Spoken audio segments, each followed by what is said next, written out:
ఈ రోజు ఇప్పుడు ప్రాజెక్ట్ ప్రిపేర్ అయింది.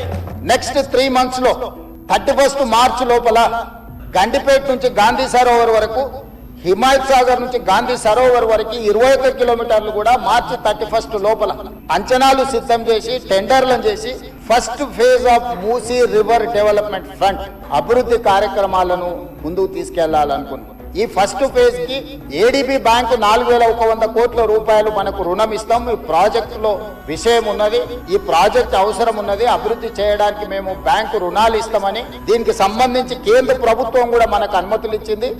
గండిపేట నుంచి గౌరెల్లి, గండిపేట దగ్గర ప్రారంభమై రామోజీ ఫిలిమ్స్ దగ్గర గౌరెల్లి ఔటర్ రింగ్ రోడ్ కి కనెక్ట్ అవుతుంది అధ్యక్ష. ఇది 55 కిలోమీటర్ల అధ్యక్ష. ఈ 55 కిలోమీటర్లు కూడా ఎలివేటెడ్ కారిడార్. ఈ రోజు ఔటర్ రింగ్ రోడ్ 160 కిలోమీటర్లు ఉంది. మధ్యలో నుంచి మధ్యలోకి పోవాలంటే 80 కిలోమీటర్లు ప్రయాణం చేయాలి. కానీ అదే గండిపేట నుంచి గౌరెల్లి వరకు మీరు ఎలివేటెడ్ కారిడార్ వేస్తే 55 కిలోమీటర్లలోనే మనం ఇక్కడ నుంచి అక్కడికి ప్రయాణం చేయడానికి అవకాశం ఉంది అధ్యక్ష.